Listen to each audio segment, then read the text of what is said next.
تمہارا آبائی مکان لاہور میں ہے، بزنس ڈھاکہ میں تھا، کرنل نے پھر سگار جلاتے ہوئے کہا۔ اس کی وجہ یہ ہے کہ وہاں زیادہ مراعات حاصل تھیں۔ مغربی پاکستان کے صنعت کاروں کو بڑے منافع بخش کاروبار تھے وہاں۔ میرے والد نے اسے لاہور میں شروع کیا مگر بعد میں ڈھاکہ شفٹ کر دیا۔ کرنل کسی گہری سوچ میں ڈوبا ہوا تھا۔ یہ ہیلی کاپٹر آپ نے کیسے حاصل کیا تھا؟ میں نے کہا۔ میرے والد وزیر خان کا ایک پرانا دوست تھا، رام ناتھ۔ اس کا بنگلہ دلی روڈ پر ہے، ہم اسی کے پاس ٹھہرے ہوئے تھے۔ اس نے سارا بندوبست کیا تھا اور اس غیر قانونی پرواز کے لیے جوزف پریرا کو 50,000 روپے دیے گئے تھے۔ کرنل ایک دم سے بولا، آپ اس کا نام جانتے ہیں؟ ہم نے معلوم کر لیا ہے، نیپال کے پاکستانی سفارت خانے سے جہاز کا نمبر وغیرہ مل گیا تھا۔ ہم مزید تفتیش کر رہے ہیں، تاہم یہ ثابت ہو گیا ہے کہ ہیلی کاپٹر میں سراغ رسانی اور جاسوسی کے آلات نہیں تھے۔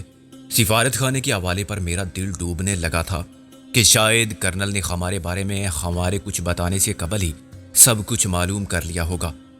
میں نے بڑے اعتماد کے ساتھ جھوٹ بولا تھا اور کرنل نے بھی بالکل ظاہر نہیں ہونے دیا تھا کہ وہ سچ جانتا ہے، مگر میرے جھوٹ کو اخلاقاً تسلیم کر رہا ہے یا بعد میں میرے خلاف استعمال کرنے کے لیے۔ وہ بہت ذہین اور جہاں دیدہ آدمی تھا اور اس کے سامنے میری حیثیت طفل مکتب جیسی تھی۔ اس کی آخری بات سے مجھے کچھ سکون محسوس ہوا۔ آپ نے یہ بھی معلوم کر لیا ہوگا کہ جوزف پریرا پہلے 20 قسم کی فلائٹ پر آتا رہا ہے، میں نے کہا۔ کرنل نے سر ہلایا۔ میرا خیال ہے وہ نفسیاتی مریض تھا۔ ایسے لوگ تم نے بھی دیکھے ہوں گے جو بالکل نارمل نظر آتے ہیں مگر ان میں خودکشی کے رجحانات غالب ہوتے ہیں۔ خودکشی زہر یا خواب آور گولیاں کھا کے، خنجر سے شارک کاٹ کے یا چپکے سے لٹک کر پھانسی چڑھ جانے سے ہی نہیں ہوتی، اس کے لاشعوری طریقے بھی ہوتے ہیں۔ سیفٹی فیکٹر کو نظر انداز کرتے ہوئے حد سے زیادہ تیز رفتاری کے ساتھ گاڑی چلانا اور اسے ایڈونچر سمجھنا، لائف انجوائے کرنے کے نام پر شراب اور سگریٹ نوشی میں حد سے بڑھ جانا، بلا وجہ رسک لینا اور خود کو نیڈر ثابت کرنا، یہ سب در حقیقت وہی ہے جسے ہم سوسائیڈل ٹینڈنسی کہتے ہیں۔ جوزف پریرا بھی اپنے آپ کو قتل کر رہا تھا اور مار دینا چاہتا تھا۔ اس کے لاشعور میں ایک احساس جرم تھا۔ دنیا کے سامنے وہ ظاہر کرتا تھا کہ وہ عیاش خوش باش آدمی ہے جس کا غم سے دور کا بھی تعلق نہیں۔ حقیقت اس کے برعکس تھی۔ اس نے اپنے باپ کو قتل کر دیا تھا اس کے مکان پر قبضہ حاصل کرنے کے لیے۔ اس رات جوزف کا بہنوئی گھر میں تھا۔ وہ قتل کے الزام میں پکڑا گیا اور اسے موت کی سزا ہو گئی۔ جوزف کی ماں یہ بات جانتی تھی لیکن وہ منہ کھولتی تو بیٹا بھی خاص سے جاتا۔ اسے یہ بات بھی دیر سے معلوم ہوئی تھی، بہن کہیں چلی گئی تھی۔ اس کے بارے میں پھر کبھی کسی نے کچھ نہیں سنا، وہ مر گئی تھی۔ تاہم جوزف جانتا تھا کہ اپنی ماں اور بہن دونوں کو خود اس نے بیوہ کیا تھا۔ یہی احساس جرم تھا جو اس کے لیے سوہانے روح بنا۔ وہ دن رات شراب پیتا تھا۔ اس نے شادی بھی نہیں کی تھی۔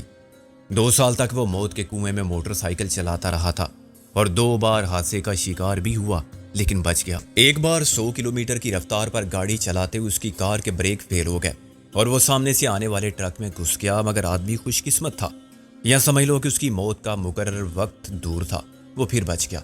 ہمیں معلوم ہے وہ 4 مرتبہ ہماری فضائی حدود میں داخل ہوا۔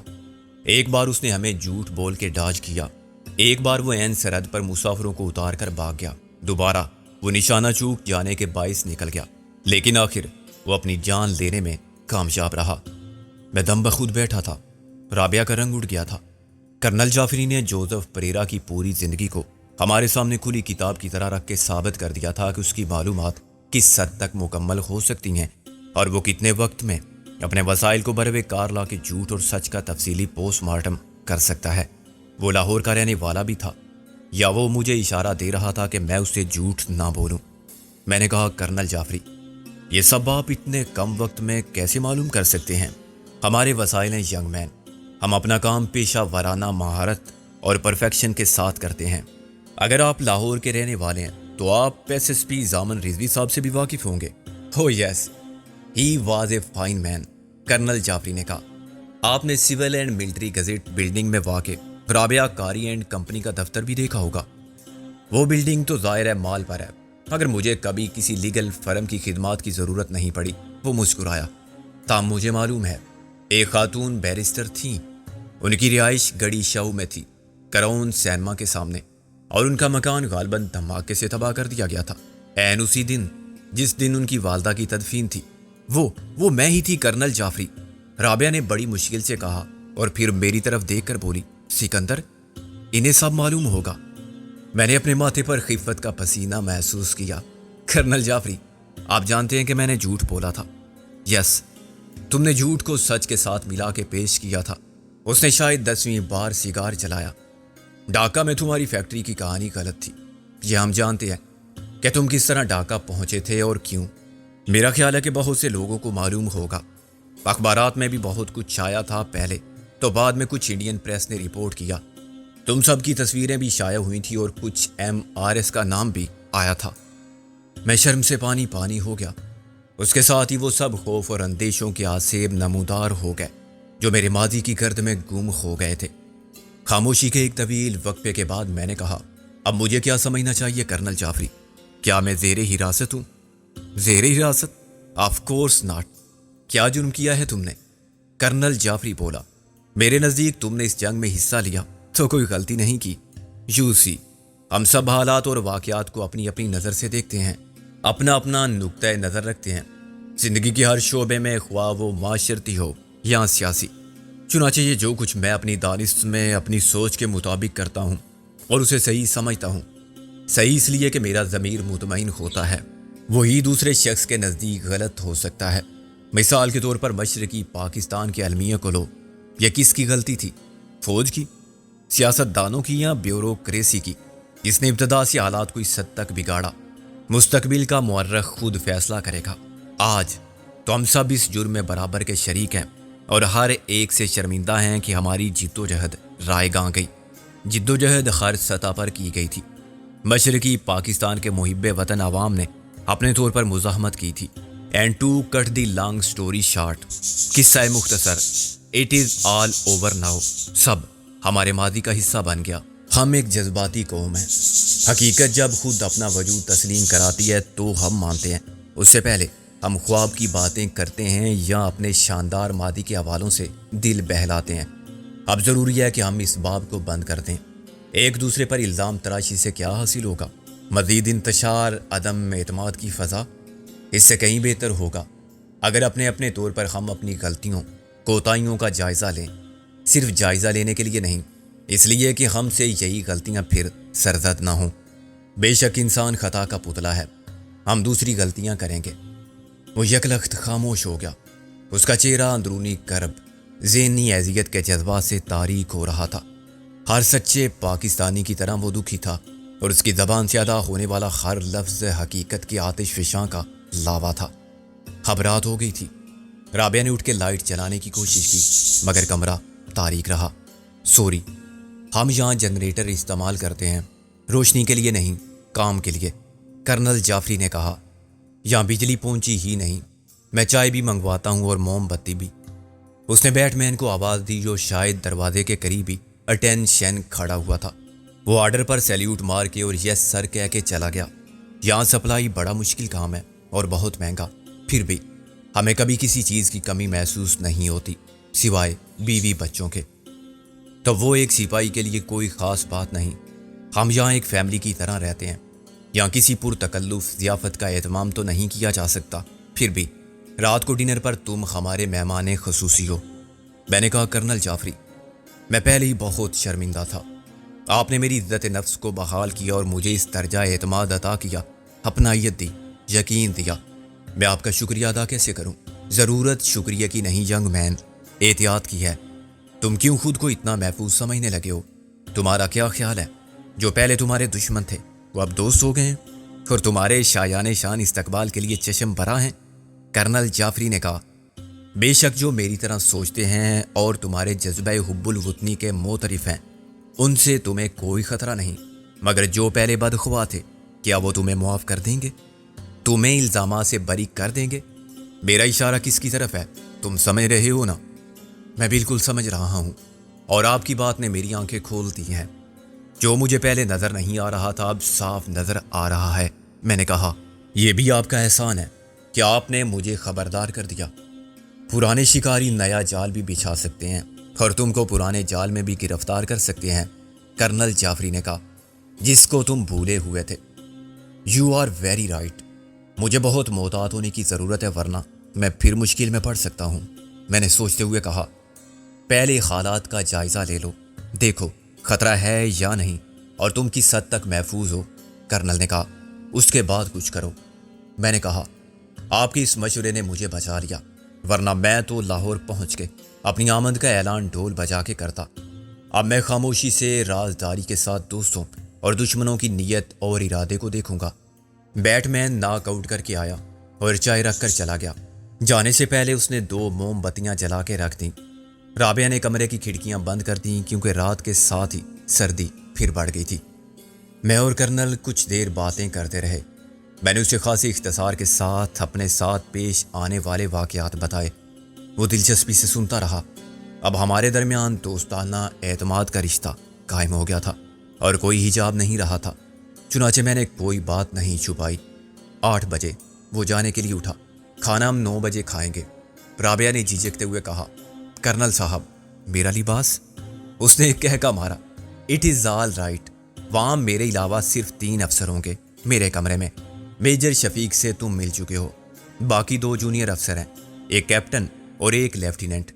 وہ سب شریف اور مہذب لوگ ہیں، انہیں معلوم ہے تمہاری مجبوری۔ میں نے کہا، کیا انہیں یہ سب بھی معلوم ہے جو آپ کو معلوم ہے؟ میرا خیال ہے نہیں، اس نے جاتے جاتے کہا، اور پھر دروازے میں ذرا سی دیر کے لیے رکا۔ تمہاری وہی سٹوری بالکل ٹھیک ہے جو تم نے مجھے سب سے پہلے سنائی تھی۔ اس نے دروازہ بند کر دیا۔ میں اور رابعہ دم بخود بیٹھے رہے۔ پھر رابعہ نے کہا، کیا کمال کا آدمی ہے یہ بھی۔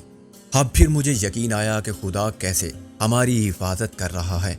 ہم ظاہر کی آنکھ سے تماشا کرنے والے اس کی مصلحت کو کہاں سمجھتے ہیں۔ سوچو، رابعہ کو یہ حادثہ نہ ہوتا تو کیا ہوتا؟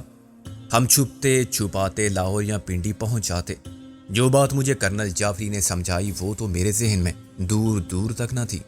رابعہ نے کہا، مجھے بہت افسوس ہو رہا ہے کہ ہم نے بلا وجہ اتنی تکلیف اٹھائی اور اتنا سفر کیا۔ ہم وہیں بیٹھے رہتے تو کچھ دیر بعد یہ لوگ بھی پہنچ جاتے اور ہم اتنی دور سے واپس آنے کی بجائے وہیں سے جیپ میں بیٹھ کے یہاں پہنچ جاتے۔ بات وہی ہے کہ ہر کام کا ایک وقت ہے اور ہر وقت کے لیے ایک کام ہے، میں نے کہا۔ کرنل جعفری از گریٹ، وہ ہمارے حق میں بالکل فرشتہ رحمت ثابت ہوا۔ میں جتنا ماتم کروں عقل پر کم ہے۔ آخر میں کیوں بھول گیا تھا کہ مجھ پر پولیس کیس تھے؟ بات صرف چودھری دلاور اینڈ کمپنی کی نہیں تھی۔ ناقانون کی نظر میں میرے کارنامے میری بے گناہی کا جواب بنتے ہیں۔ رابعہ نے کہا، قانونی مسائل کا مجھے خیال تھا۔ ہاں، اب تو یہی کہو گی تم، خیال تھا تو مجھے کیوں نہیں سمجھایا کہ ایسے منہ اٹھا کے لاہور گئے تو پکڑے جاؤ گے؟ منہ اٹھا کے جاؤ یا سر اٹھا کے، قانونی مسائل تو قانونی طریقے پر ہی حل ہوں گے۔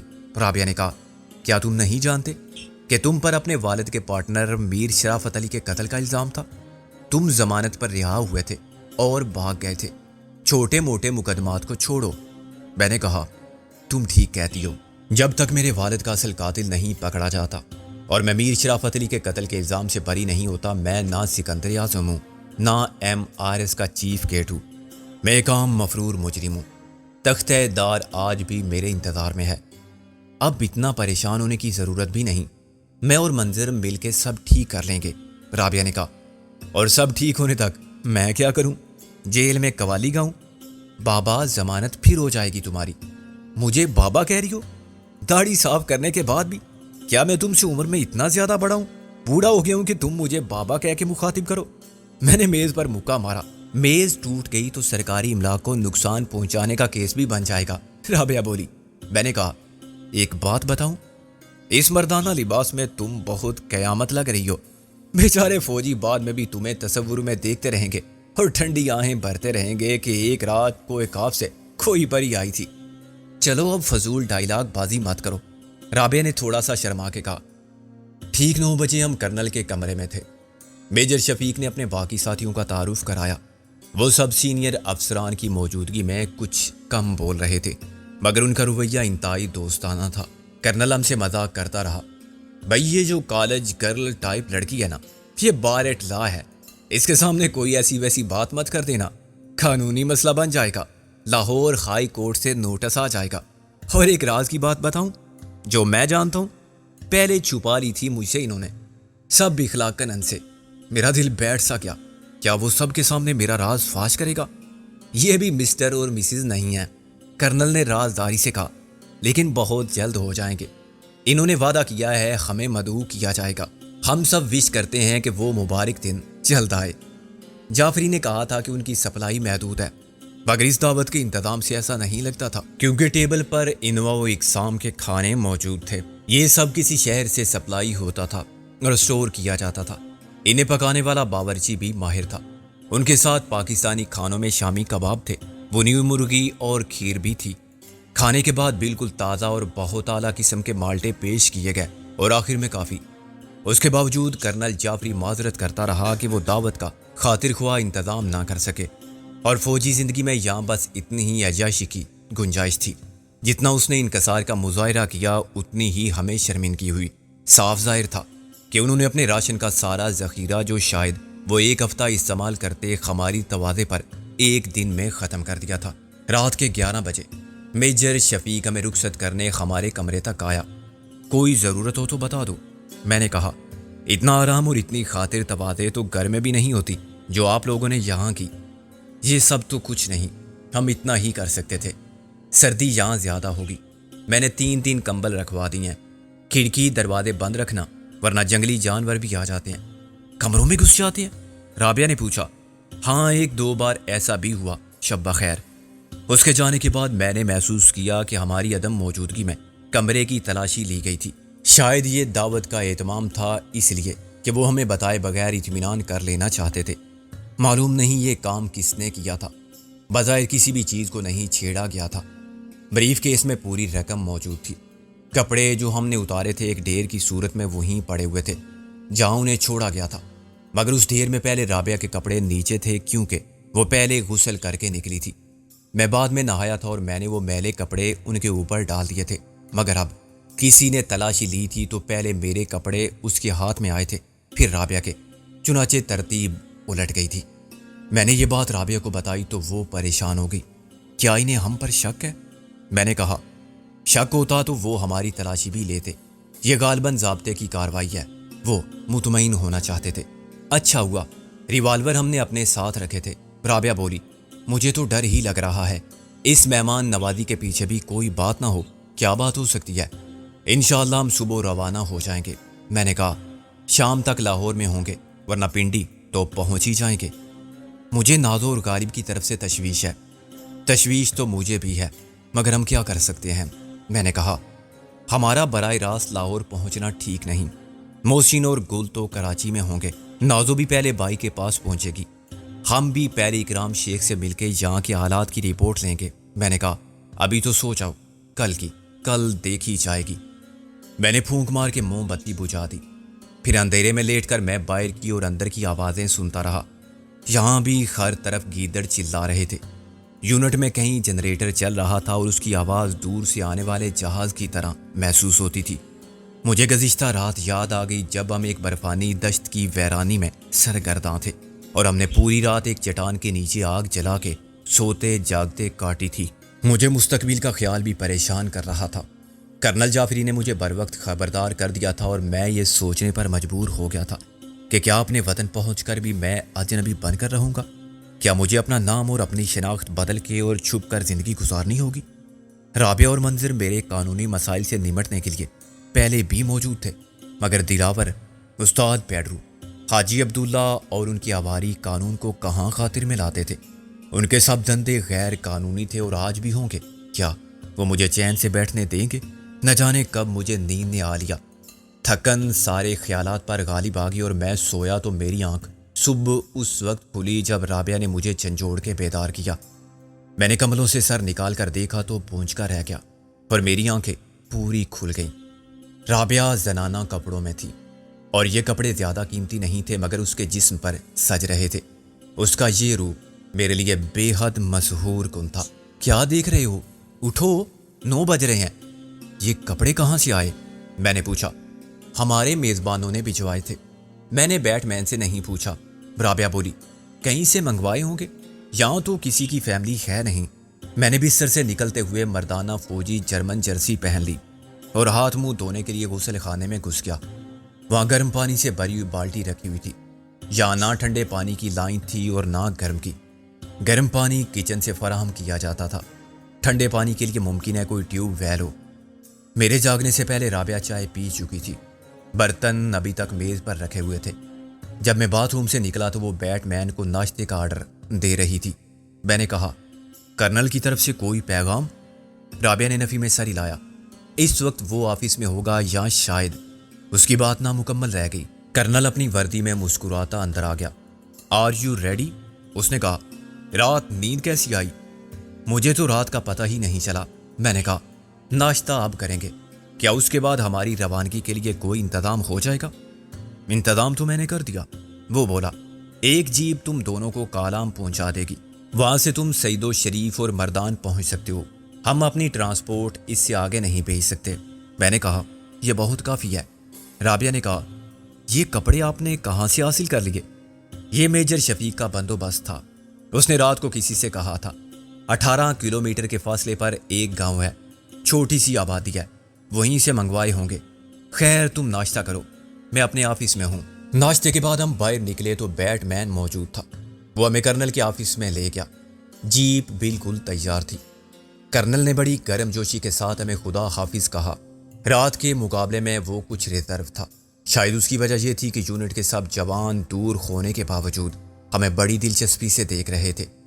باری باری میجر شفیق اور دوسرے افسران نے مجھ سے مصافحہ کیا، پھر جیپ آگے بڑھی، گیٹ سے گزری تو سنتری نے ہمیں باقاعدہ سلامی دی۔